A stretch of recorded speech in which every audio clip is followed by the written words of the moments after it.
আগামী দিনের যে রাজনীতিটা কিন্তু আমাদের জন্য কঠিন হবে। আমি বলবো না কোনোভাবে এটা সহজ হবে, এটা কঠিন হবে। আমাদের গত ছাত্র জনতার যে গণ অভ্যুত্থান হয়েছে, তারপরে কিন্তু সাধারণ জনগণের ছাত্র রাজনীতির প্রতি একটা ভিন্ন তাদের চাহিদা তৈরি হয়েছে, তাদের প্রত্যাশাটা অনেক গুণ বেড়ে গিয়েছে। তা আমি মনে করি যে আমাদেরকেও সেই জনগণের যে প্রত্যাশা সেটার সাথে তাল মিলিয়ে এবং গত জুলাই আগস্টের যে বিপ্লব হয়েছে, যে গণ অভ্যুত্থান হয়েছে, সেই স্পিরিটকে আমাদের বুকে ধারণ করে আমাদের রাজনীতিটাকেও সংশোধন করতে হবে, পরিবর্তন করতে হবে, সংস্কার করতে হবে, যে নামেই বলি না কেন।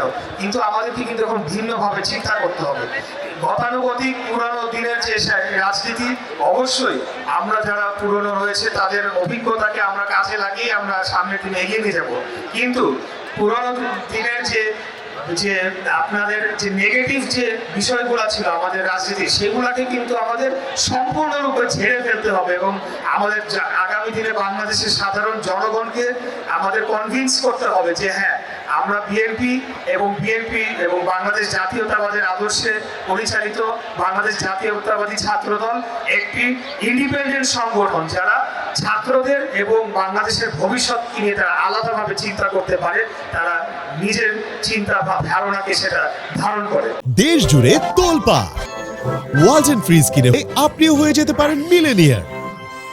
তো আমি বলবো যে আমাদের অতি জনগণের প্রত্যাশা অনেক বেড়ে গিয়েছে এবং আমরা যে আগামীতে যে নির্বাচনটি হতে যাচ্ছে সেটা কিন্তু কোনোভাবেই সহজভাবে নেওয়ার সুযোগ নাই। সেটাকে অবশ্যই আমাদেরকে একটা বড় চ্যালেঞ্জ হিসেবে নিতে হবে এবং আমি মনে করি এটা অত্যন্ত বড় একটি চ্যালেঞ্জ।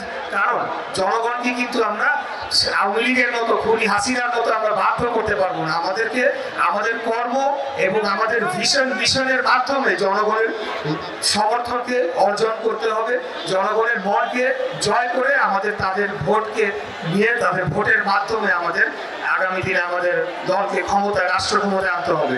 যদি আনতে পারি তাহলে আমাদের নেতা দেশ জনাব তারেক রহমান যে 31 দফার কর্মসূচি ঘোষণা করেছেন, এই 31 দফা কিন্তু বিএনপির কর্মসূচি না এককভাবে। এই 31 দফা 60টির অধিক রাজনৈতিক দলের সাথে কনসালটেশনের মাধ্যমে আমাদের নেতা উনি এটিকে নেতৃত্ব দিয়েছেন এবং ছাত্র জনতার অভ্যুত্থানের 5ই আগস্টে হাসিনা পালিয়ে যাওয়ার আরো 1.5 বছর পূর্বেই কিন্তু উনি 31 দফা ঘোষণা করেছেন। সেই 31 দফায় বিস্তারিত বাংলাদেশ রাষ্ট্রকে যে এখন সংস্কারের একটা নতুন করে যে সংস্কারের কথা বলা হচ্ছে, সেই সংস্কার তো সবার আগে বিএনপি প্রস্তাব করেছে। যখন সংস্কার নিয়ে কেউ ভাবে নাই তখনই বিএনপি 31 দফা সংস্কার প্রস্তাব ঘোষণা করেছে। যদি সংস্কারের কোনো দল থাকে সেটা হলো বিএনপি। একদলীয় বাকশালকে বাতিল করে বাংলাদেশে বহুদলীয় গণতন্ত্র, মাল্টি পার্টি ডেমোক্রেসি ফিরিয়ে এনেছিল শহীদ রাষ্ট্রপতি জিয়াউর রহমান। আমার মনে হয় না এর চেয়ে বড় কোনো সংস্কার বাংলাদেশের ইতিহাসে 71-এর পরে হয়েছে।